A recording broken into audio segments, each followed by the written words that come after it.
Welcome to today's episode of Redundancy Matters, and I'm delighted to be joined by Dr. Suzanne Evans today, who is founder and chief change storyteller at Feldspar Consulting.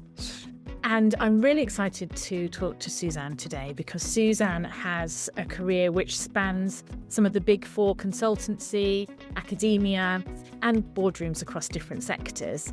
And Suzanne is an author of the best-selling and wonderful book, Change Stories, How to Have Powerful Conversations, 10 Inspiring Stories, and Build Engagement for Transformation. And she's the host of a podcast of the same name, which is also fantastic. And she's on a mission to help leaders and change professionals show up through the stories that they tell. So I'll ask Suzanne to give us a bit more background about her work, her experience, and what's brought her to specialise in this really fascinating area. So it's wonderful to have you here today, Suzanne. Thanks so much for joining me. Oh, thank you so much for having me. It's very exciting for me, as I said, to be on someone else's podcast. This is thrilling. Oh, wonderful. So I've given a bit of an overview there, but that's just really a teaser for what you have been doing and the things that you enjoy and the things you do now. So tell us a bit more about your background, your experience, and how you came to do the work that you do today. I guess like a lot of people's career stories, it's a bit of I always say it's like a climbing frame. It's not a career ladder, it's like a career climbing frame. I think my career, how I've got to this point. So I started off in Big Four consulting straight out of university and always was in the kind of HR change space. And did that for 10 years, loved it, loved the work, but then it stopped fitting with my life. So I had a 2-year-old daughter. I wanted to carry on doing it, but I was doing a lot of traveling and it didn't really work for me. So in 2007, I set up Feldspar so that I could do my own thing. And I suppose since then, it's been a sort of journey of learning. I started off doing pure change programs. I did a lot of HR work, interim projects around talent and learning and development, a few redundancy programs. And then I started getting interested in stories as a way to create change in organisations, purely by chance, as these things often are. Someone gave me an article and said, oh, this might be interesting, and I read it. And then it's gone on from there. So I just did lots of research, and then I completed a doctorate looking at stories and how they can create better change. And the book came out of that. So now that's the work that I do. So I work with leaders to help them build storytelling into their practice. I work with change people to build stories into their programs. And those programs sometimes include redundancy. So we can work with that. So yeah, it's been a journey of various things happening and following a trail of breadcrumbs, which has got me to this. And I remember when we met many years ago and you were in the throes of your PhD. And to see you have come out the other side, I remember thinking, met someone today and she's doing a PhD all about change and storytelling. It sounds amazing. And here you are with a crazy person with a business that revolves around it. So you mentioned there that you work with organisations that are in various different stages of change and working with the leaders as well. And often that can involve redundancies. So Redundancy Matters is the name of the podcast. So why does redundancy matter to you? Well, I guess there's two answers to that. One is, from a professional perspective, I've seen things done really well, and I've also seen things done really badly. And when I say done badly, I think it's where the focus is on the process and not on the person and on being human. And I know all the things that you work with your clients to create is that where it's a bad situation, which it is when people have to be made redundant, is done in the best possible way with people at its heart. So I think for me, professionally, I'd want to see it being done well because that's at the heart of the work that I do. It's human-centered change. And there's nothing where it matters more, actually, than where people are potentially in danger of losing their jobs. Personally, I've had my own experiences of being at risk of redundancy. And also people close to me have had the same experiences. And again, I could see the difference between when that was done in a person-centered approach and where it wasn't. So I think it's taking that right approach is so important. And my own experience of this was when years ago, I was fairly early on in my career, and I was told that I was at risk of redundancy, as were a lot of other people in my role within the consultancy firm that I worked for at the time. And coincidentally, at the same time, my husband was also placed at risk of redundancy at the place where he worked, different employer. And of course, that's very stressful. I think we just bought a house.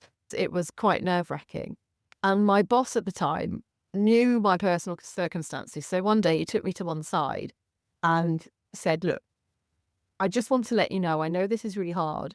And I know that you've got other stuff going on in your life, but I just want to let you know that you're going to be okay. Don't tell anyone I said this. And I'm sure any HR people listening will be absolutely horrified. But it was a kind of off the record, heartfelt, human centered conversation that made a huge amount of difference to me at that very stressful moment, so that I could relax and go, okay, I don't need to worry about me. I think I'm going to be okay. I could put my energy into working and also supporting my husband. So I think that very early on in my career, I saw that a leader can make a choice about how they react in that situation. Oh, that sounds incredibly stressful. And I guess your manager at the time, you had that open relationship to be able to explain what was going on for you. And as you just said there, they took the decision, which, yes, as a HR professional, I'd be thinking, oh, you said what? Oh, my goodness. But understanding that's probably fairly unique and fairly extreme, and the fact that you were able to open up to them and they took that decision themselves, it made a big difference to you. Well, yeah, and I guess they knew that I wasn't about to disappear off to HR and tell them what had happened. That we, as you say, that relationship, that trust had been built up over time. And so I so appreciated what they'd done for me. And I think I wasn't about to say you've gone out of the process and whatever, but it just made a huge amount of difference. I still participated in the process and I still had to be interviewed and all of that like everybody else. I think what also made me feel comfortable with that conversation is that I knew I was doing okay. There was very strong performance management, as you'd expect in an organization like that. I got really good appraisals. I could see the process was very robust. So I felt like it was fair. And I knew I'd have to go through the process like everybody else. But I think he was just saying to me, you're going to be all right. You're not going to be below the line. You're going to be okay. And that was just such a huge weight off my shoulder at the time. Absolutely.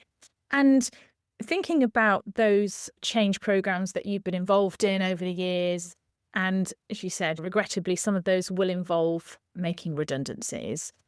For those sort of the HR professionals listening who might be entering into that, what are some of the foundations that organisations really need to get in place in order for person-centred change to really land properly with people and also to meet the business need as well? I think it's going right back to basics. When I'm working with organisations and they're going through something like this, and it doesn't even need to be redundancy, a change of any sort is difficult for people to deal with because we get used to doing things a certain way and anything that's different can feel quite stressful. And the starting point is always, imagine it was you and this was happening to you. How would you like it to happen? How would you like to be communicated with? How would you like the process to work? And I think taking it right back to that, there are people here, there are humans involved in this process. So we need to start with that at its heart. So I think go right back to basics. I think when you're working on a change and a redundancy, if you're in a position, say you're in HR, you'll know about all this a long time before anyone else. And so you'll be really familiar with the business case, the rationale, everything else. When you're starting to think about communicating it to people, you have to remember that it's the first time that they've heard about it. So you have to make sure that you're communicating things really clearly and in very simple language so that people understand what this means and what it means for them. So I think it's reading stuff again, getting other people to look at it, inviting questions. I think that's another thing that we get wrong quite a lot. It's almost like we stand up on stage and do the big speech or do the town hall or whatever and then disappear because we don't want to be asked anything awkward. No, we should be inviting questions because they enable us to tailor what we're communicating and how we're sharing information with people. And I think also give people time to reflect, to come back to you with questions, to take stuff home and discuss it with their families. Not everyone changes at the same rate. And so if you can build as much time as possible into the process for people to have time to think about it, ask questions, get more information, it's really important. And I think being really honest with people, treat people like grown-ups. I think there's a huge fear sometimes, this must have happened to you, June, on programs you've worked on, where the questions asked or is anyone going to be made redundant, and everyone panics and says no, and then a few months down the line people are, and you've destroyed the trust. Be really honest and upfront, and if you don't know, say you don't know and explain what you're trying to do to know, to be able to understand it. Everyone in organisations is an adult, and we need to treat people like adults. Yeah, that piece that you put in there about allowing some reflection time, because often there's the spreadsheet or the Gantt chart or the timing plan, and I get this, particularly when you are looking at making change and change with redundancy, there's a cost saving that has to be attached to these things, and there's cost pressures, isn't there? So understandably, the organisation wants to make sure they can do this probably in the shortest time that they can. However, as you just said there, not everyone is going to be at the same place at the same time, and being able to keep up with the pace of change, whether or not we're talking about redundancies or not. How do you influence leaders when you're really trying to sell this person-centered change as opposed to maybe business-focused change? I think it's challenging for exactly the reasons that you say, that we can get very focused on process, on the project plan, at the expense of taking the time to do things slowly and in a way that people can cope with. And I think it's about trying to persuade people and leaders of the value of doing it right first time, instead of doing it and then you do it too fast and then it doesn't work, or you get a load of questions, or you get loads of appeals against the process, and then it takes you twice as long. That it's worth expending that extra time at the beginning just to make sure that people understand what this is about and why it's happening. And I think some leaders get that and some don't. And I think this is a real challenge. I think it helps sometimes if leaders have been through something similar previously that perhaps was rushed and wasn't very successful, because that's when you get issues. You get people who are off sick, you get people who make appeals or make complaints about the process. All of these things take time. So it's about doing it in a way that meets the needs of the business, but also meets the needs of the people. And it always takes longer than you think. And these days, it takes even longer than you think because of the way that people are working. So back in the day, when everyone was in the office, it was easier to get people all together and tell them something. These days, it's really hard because people are working in a hybrid way for a lot of the time. And that takes longer. I did an organisation change project in 2021, which was a restructure. There weren't redundancies, but there was people had to apply for jobs. Probably took 3 times as long as it would normally, because you can't get people together. So you're having to do a town hall over Zoom like this, and then pick people off individually to check in with them to make sure that they're okay. So you do need to build that extra time in, I think, given the current ways of working. Yeah, no, that's a really useful point, again, in terms of what's realistic. And also that notion of back-to-back consultation meetings or people being interviewed back-to-back. That doesn't work for anybody. Never mind the line manager who's having to deal with all of that. So adding this layer of what's realistic in any change program, I guess, is super important. And how does the use of story kind of transform a change program? I'm sure people will be really curious to understand how can it do that. And I guess we'll come on to, and how can you weave that into any change programs that you might be embarking on? We are story-making machines. So the human brain works in story. That's how we communicate with each other. If you think about how you communicate outside of work, most of the time it's telling stories or listening to stories and sharing stories. But somehow when we go into the workplace, we're expected to communicate in this very corporate way. And it's just simply not how our brains work. But if you think about a lot of the change programs that you and your listeners will have experienced, often we're told a strategy and it's a PowerPoint presentation and someone stands up and explains the strategy to us. That isn't how the brain works. So a series of slides, a whole load of facts. First of all, we won't remember it. And secondly, it's really hard for our brains to engage with it because that's not how it works in practice. So if leaders and change professionals and HR people, and actually everyone in organisations, are able to make use of some of the principles of storytelling in the way they communicate with others, you not only mean people remember what you're trying to say, but it makes more sense to them. And it's thinking about a redundancy program, for example.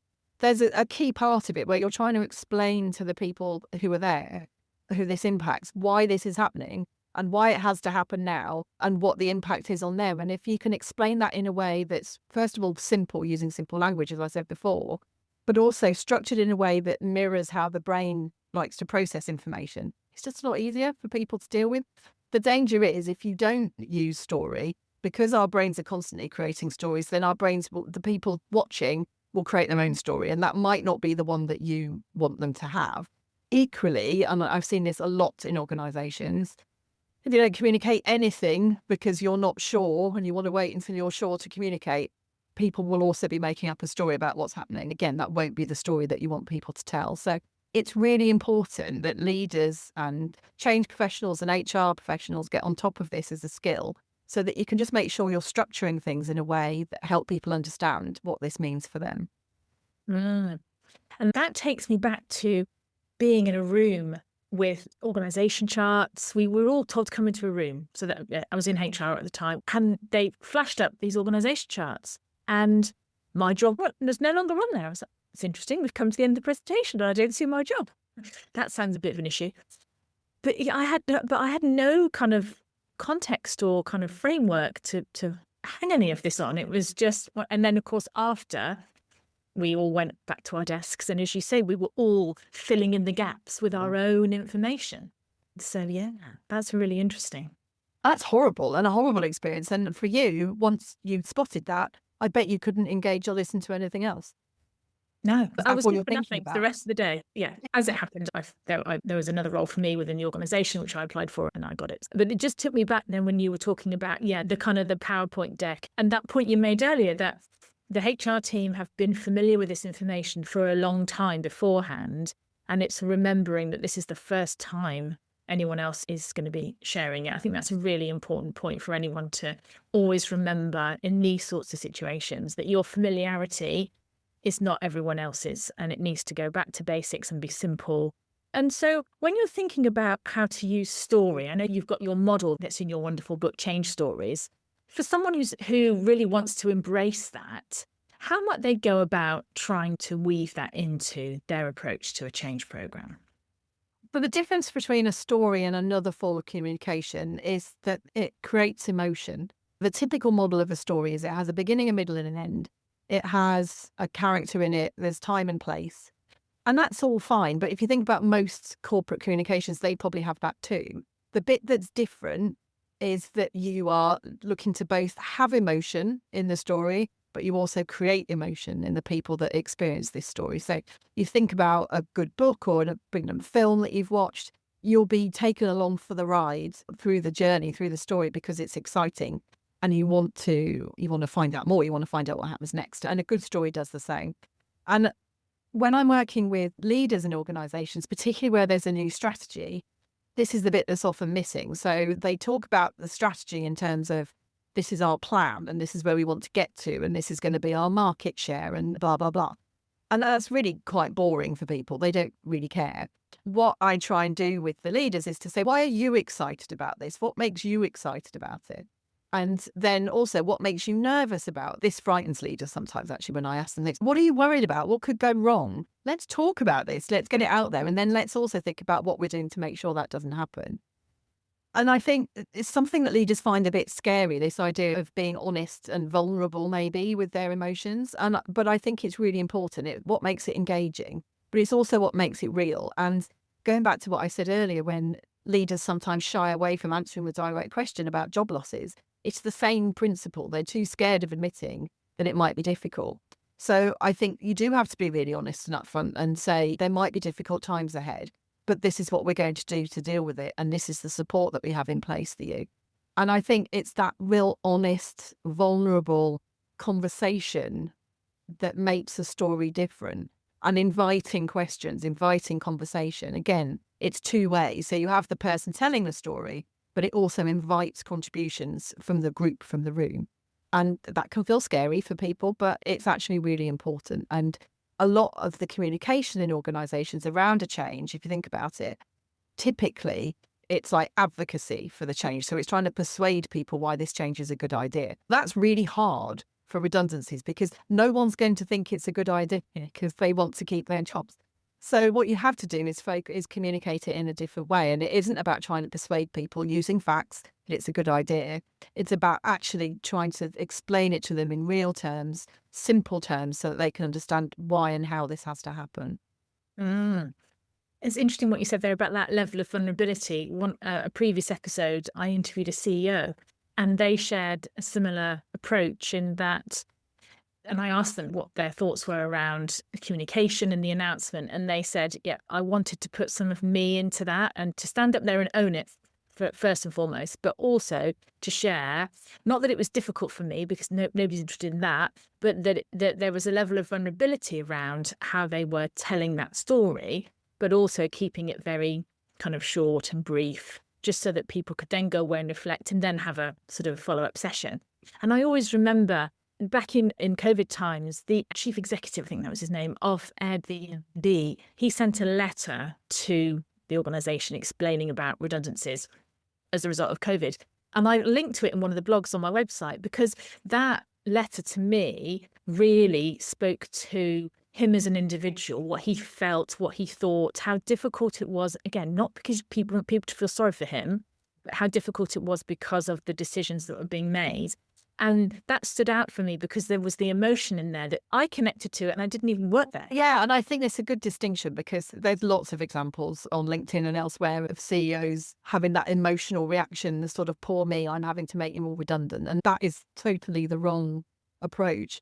It's about being honest about your emotions. You neither want some automaton standing up there giving you the news or a CEO who's a blubbering wreck and wants everyone to feel sorry for them. It's having that kind of normal human response that you would. I had a client a few years ago and they had the team go out and do some announcements about office closures.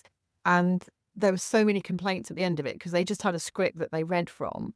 And people said it was like they were reading the weather. It was completely emotionless and just they did what they had to do. They read off their sheet and then they left and that was it. And that's not the right way to do it either. But that's usually, I think, people who aren't very confident and about dealing with what will come, perhaps worried about emotion, perhaps worried about the questions they might get. And that's not the right way to do it either.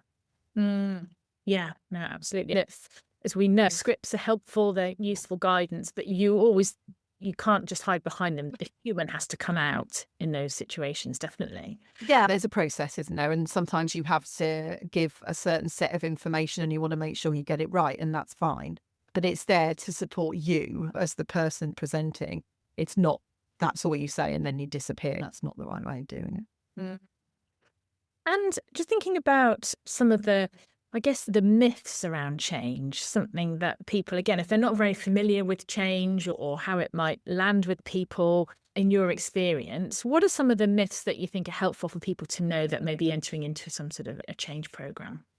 And I'm glad you asked me this question because I spend most of my life trying to bust some of these myths because they're very pervasive in organisations, despite many of us in the change community trying to get rid of them. But there are lots of myths, and I think it means people go into change feeling negative about it and feeling that it's going to be really difficult. And it isn't easy because you're dealing with people and everyone's an individual and it gets a bit messy sometimes, but it's not impossible. And I think there's two that I like to take my aim at fairly regularly. One is the stat that 70% of change fails, which I think a lot of people will be familiar with. It's still quoted in organisations, which I find astonishing. It's a misquote from an article in the Harvard Business Review in the 90s, but it somehow got stuck with people and then people immediately go into it thinking that their change is going to fail. And there's so many reasons why it's not true, which I won't go into.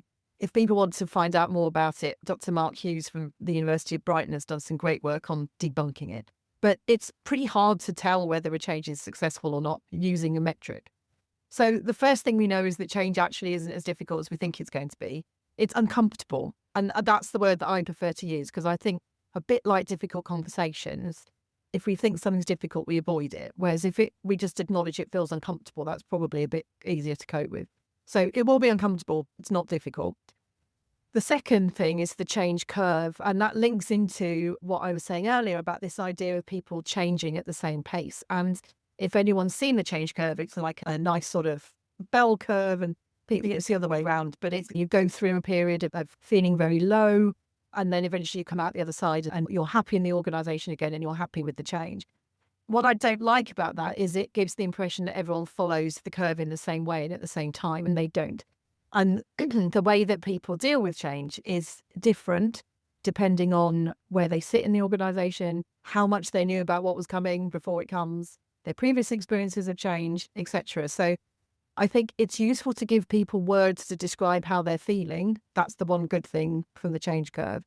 I think it's not useful if we use it as a stick to beat people with and say, look, everyone else is accepting this change now. Why aren't you? So I think we need to move away from that idea that people move along through a curve in a particular way. It's just not how people work, in my experience.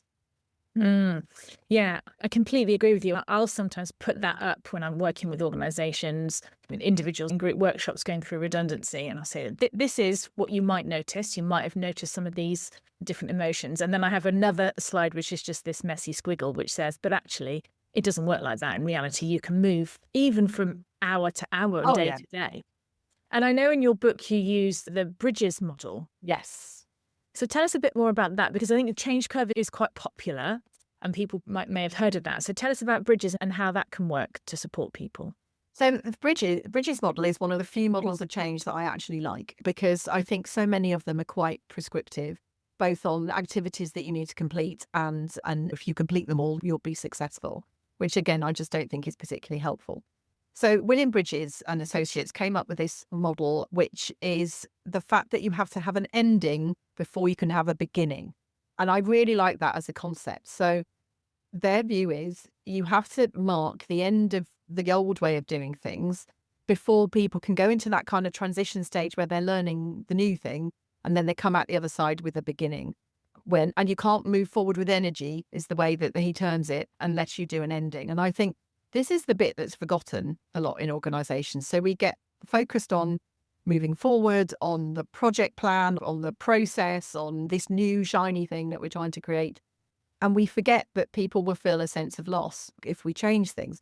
So it's important in organizations and teams and as individuals to mark the end of something. And this could be something formal, it could be something informal, but it's actually acknowledging that something has to finish when things change, and then something new is created and you start this new thing. So, for example, if people are being made redundant, they obviously go through the process of redundancy and there's an ending because they leave the organization. That is their ending. But that might not be the actual end for them. They might need something else to mark the end of their time with this employer. So it's really important we give people the space to reflect on that loss, what they're losing, what they're taking forward. And I like this approach because I think it's more human-centered, it's more realistic. But also I like the way that they describe how a change works. So they liken it to moving house. And I think this is a really good analogy of change. So when you're moving house, there's a whole load of things that you have to do to move house. And the day that you move house, that's the change. The period after that is the transition. So that's when you actually make the change real. So you move into your new house, but your house is full of boxes, which you have to unpack. You have to work out where everything goes. You might have to get a new doctor or a new dentist, or your children might have to go to a new school. And all of those activities are the transition activities that take you to becoming this new world, this new person. But so often in organisations, we mark the house move and that's the end of the change programme, the end of the redundancy programme, for example. It isn't, because there's a whole load of other things that need to happen. So I think for me, it's a better way of looking at change as a sort of series of steps rather than that's the change done. We can walk off and success. It isn't. There's a lot more that needs to happen. And that makes me think about the survivors, as they're called, people that are still around in a restructure. And just listening to you describe that, it's that notion of, the restructure's finished, off we go. We'll just move to the new way of doing things and just assume that everyone's just ready and is going to jump in with both feet and say, great, wonderful, I'd love to move on. And often there's a whole load of other stuff that needs unpacking and dealing with, and not just process-wise, because there were 3 of you doing this job now and there's only now 2 of you, but also the emotion of change, the emotion of losing colleagues, feeling, what am I supposed to be doing now? All of that stuff. So there's, I guess, from a change perspective, having those endings helps people to understand what they've lost and what they're moving towards. Absolutely. And it's the same for any form of change. So The most recent change project I've worked on was a technology implementation. That has a huge amount of loss associated with it because people are very familiar with the technology system they were using previously, and now you're asking them to use something new. So there's all sorts of fears there about what if I can't do it? What if it takes me longer to do my job? What if I look stupid in front of my colleagues because I don't know how to do it anymore? And all of that applies too for process, exactly as you say. So there's a few of us doing it. How's that going to work? What if I have to pick up a task that Judy used to do and now I've got to do it and I don't know how to do it? It's really giving people the time to think about that, to talk about it. And it's really important to get people talking about the loss and what they're fearful of, because if you don't, that's just carried forward into the future. And you'll then got a workforce who are, you talk about survivors, you've got people with survivor's guilt, you've got people with feeling like they don't have the skills, people are stressed, people are worried. You don't want that. You've got to give people the space to understand it, talk about it, and get the support that they need. And also, in some organisations, and certainly in my experience, people can end up with change fatigue. Start of the year, here's what we need to do. We're going to restructure. And then lo and behold, at the end of the year, we're going to restructure again. And I understand that organisations need to flex. But how can we help to support people with that change fatigue that people might be going through?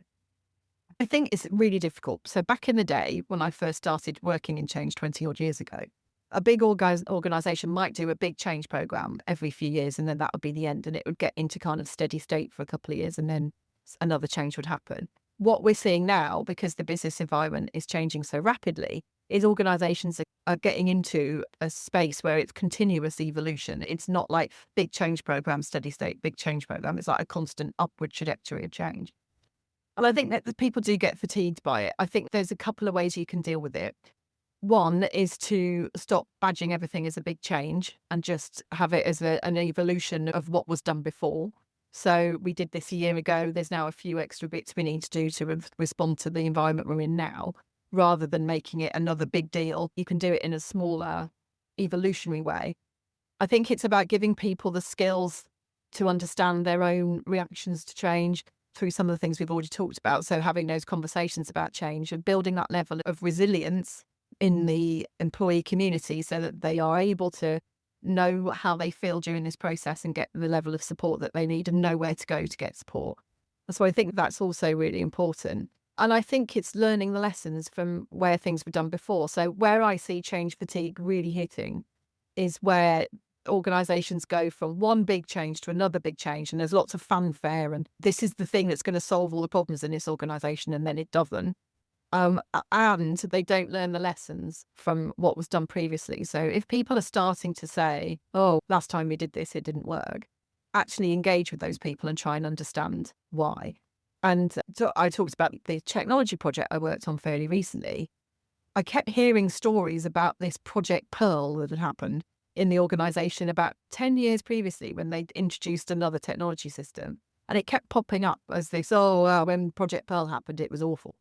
And so I started asking questions to people about, what was Project Pearl? And the first time I did it, one of the HR people said, Suzanne, stop asking questions about that. Don't open that can of worms. But I was intrigued about where this come from. And I just spent time talking to people. What was it? What went wrong? And then you can start to show in the way that you're communicating and the way you're implementing how you're doing things differently this time. And that immediately gets over that sort of fatigue, the cynicism, we did this before 10 years ago and it didn't work. So you have to engage a bit with it to understand where it's coming from. Is it just that people are tired? And that's okay. People are tired in organisations at the moment. I think there's a huge amount going on. So give them the support that they need to deal with that. Or is it that there are things that were done last time that weren't successful and we're not learning from them? Is there a way that we can demonstrate that we are this time? I really like that, not just seeing each change programme kind of in isolation, and here we go again, but as you say, reflecting, linking back to the fact that this is an iterative process maybe. And then again, I guess we've been talking about all the way through is using the power of story to bring people along with that. And I love what you said earlier about that change isn't necessarily difficult, but it is uncomfortable, and to be able to understand that from the start as leaders, but also to be able to acknowledge that for individuals. So if they are feeling uncomfortable, if it is difficult, if they do find that they've got this range of emotions or they're confused or whatever it might be, that's okay. And there's nothing wrong with you necessarily. It's the fact that this can be an uncomfortable process for people to go through.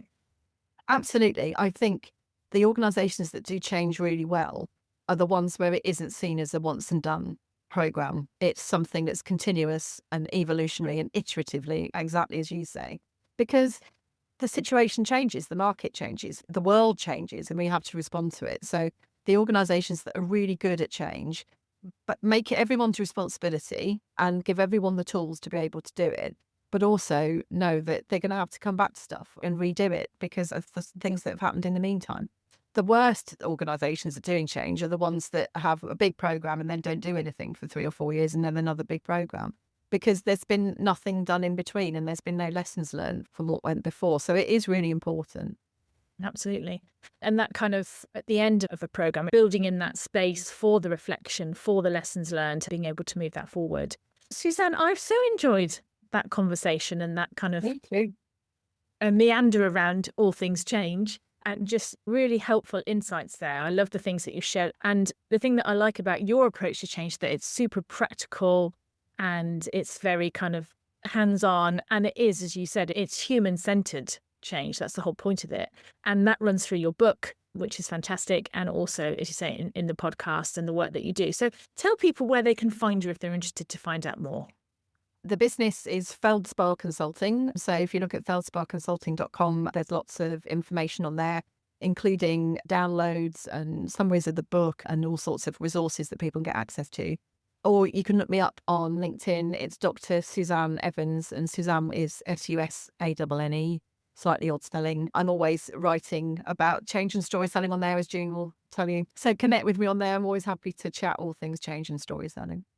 Wonderful. And we'll put all the links to that in the show notes as well. So yeah, thank you so much, Suzanne. I've really enjoyed today's episode and I hope everyone will enjoy listening as well. Thank you so much. It's been an absolute pleasure. Thank you so much for listening to the Redundancy Matters podcast. I hope you found today's episode helpful. It would mean a lot to me if you would follow, rate and review this podcast wherever you listen to your podcasts, as this helps it reach more people who are managing redundancies. Let me know what you thought. And if you have ideas for future episodes, I'd love to hear from you. You can find me on LinkedIn, June Hogan, and get in touch via my website, wildwoodcoaching.co.uk, where you'll also find more resources to help you manage redundancies. I hope you'll join me again soon for the next episode of Redundancy Matters.